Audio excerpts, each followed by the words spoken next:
What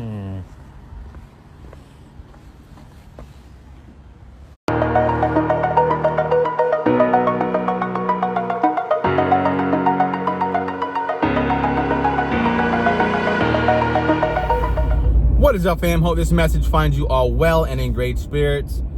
Well, I really appreciate all the feedback on the last video. There was over, at my last count, 500 plus comments, maybe more by this point.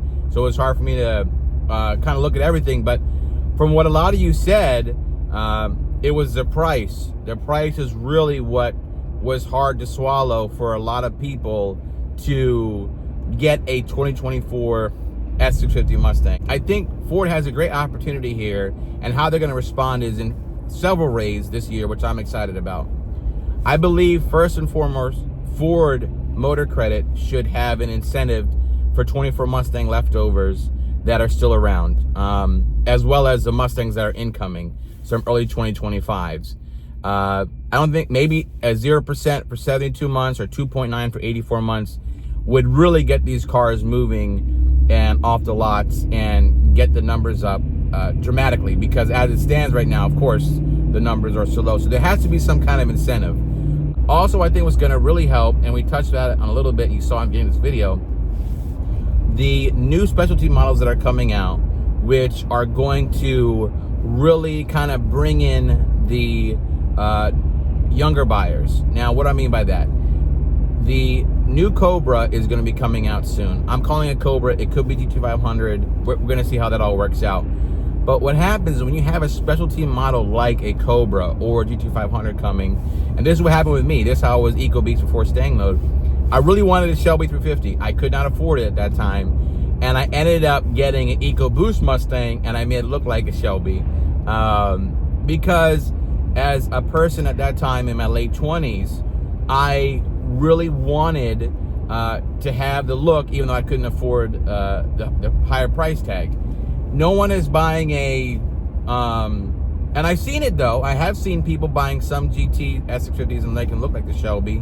I think the aftermarket companies like Celine and Shelby American have done a great job with their specialty models. But again, the main point of what happened and what the comments were in the last video were the prices were just way, way, way too high, especially for your entry-level base GT is in the $50,000 range. Way too high. And that was what people were turned off at. And of course, interest rates were way too high. So I think Ford has an opportunity here, even if for like 60 days, maybe 90 days. And I know people are watching from Ford, and you know, I think this would be a great opportunity. Get some really aggressive interest rates, see how it goes, see if it moves the needle, and start to release the specialty models we're all waiting for. Reality is, as beautiful as the GTD is, as beautiful as that car looks, it's unattainable. If let's say the new Mustang looks like a GT4, GTD Mustang, then you can start to move in the right direction as far as that's how the car maybe should have looked. But you know, that's the moot point. We have what we have now.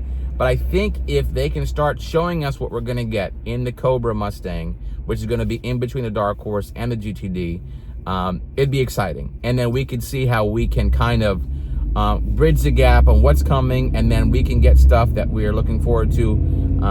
I think that Cobra is going to really help people get excited for the product again. Because I think, again, the GTDs are just so far out in the space for every American that it just seems unattainable.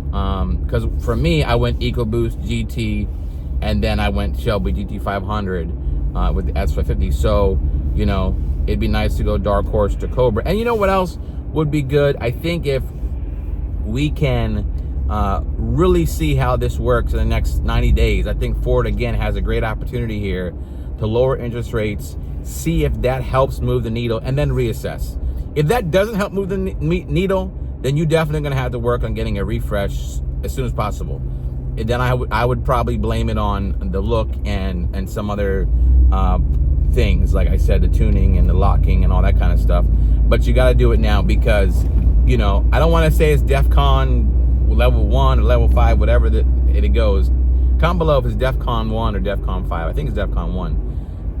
You got to do something. You got to do something. and it's got to happen sooner than later. So I'm hoping 25 is a stronger year for the Mustang, with some lower interest rates, some incentives, and we get more specialty model news besides the GTD. I think that'll be fantastic. I think that'll move the needle, and that is also why you can see the bigger picture. I think what Ford was doing, where we're talking about a sedan Mustang, we're talking about an off-road Mustang, you're talking about these other models. That's how to keep the Mustang name alive, because unfortunately, the rear-wheel drive V8 stick-shift coupe is not going to carry the brand name for the foreseeable future. I don't know how long that's going to be.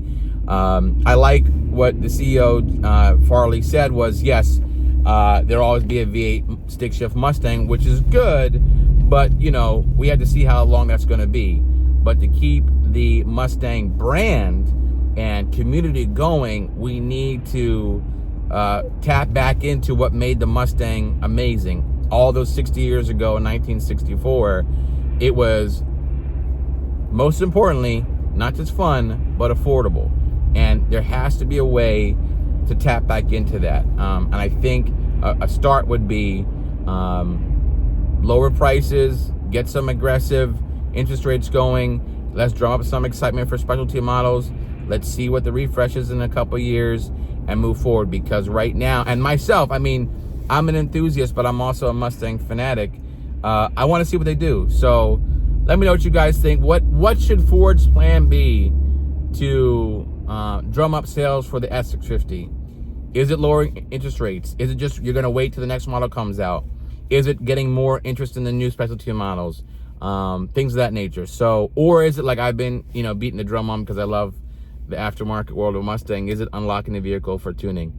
Anyways, I appreciate the support. Thank you for the support. We're back in 2025, and we have so much more to cover this year because it never ends. Peace.